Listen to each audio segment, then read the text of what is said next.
démembrement de propriété, vers la fin des avantages fiscaux en 2024.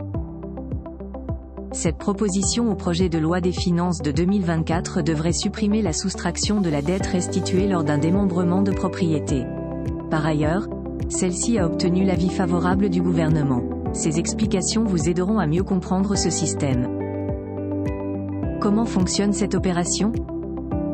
Il s'agit d'un dispositif juridique permettant de partager la pleine propriété d'un logement en nue propriété pour les murs et en usufruit pour jouir du bien immobilier. Cela dit, le démembrement est la meilleure option pour ne pas céder l'ensemble de la propriété à un tiers. Sinon, vous perdez totalement la possession ainsi que le droit de bénéficier du bien transmis. En choisissant cette option, il est donc possible de donner seulement la nue propriété.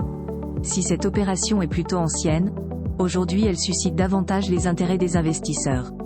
Parmi les raisons de ce succès, il y a le fait que le bien continue à prendre de la valeur avec des droits de cession importants. Il s'agit par ailleurs de l'option la plus privilégiée pour la transmission de patrimoine. Ce système peut être effectué par tous les actifs, c'est-à-dire pour les biens immobiliers. Cependant, celui-ci s'applique également sur un portefeuille de titres. Compte tenu des avantages de ce processus, le nombre d'opérations augmente beaucoup depuis quelques années. En général, le démembrement concerne surtout les parents qui souhaitent transmettre la nue propriété et conserver l'usufruit. Les avantages du démembrement d'un bien.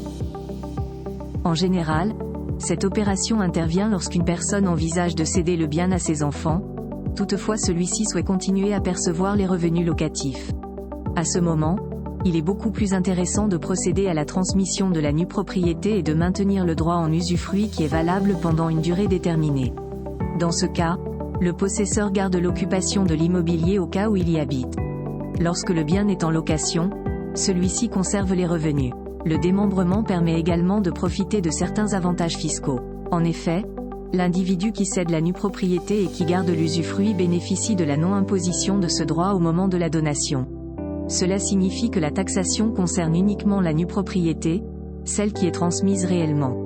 Avec cette réglementation, les frais de mutation sont largement réduits, surtout lorsque le possesseur est encore jeune.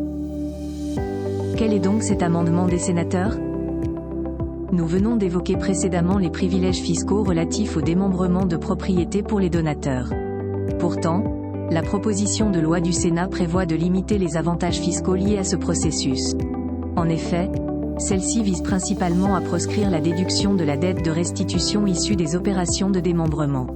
La conséquence de ce nouvel amendement sera donc simple, dès sa mise en application, il ne serait plus possible de soustraire l'obligation de restitution provenant de la donation d'une somme d'argent avec réserve d'usufruit.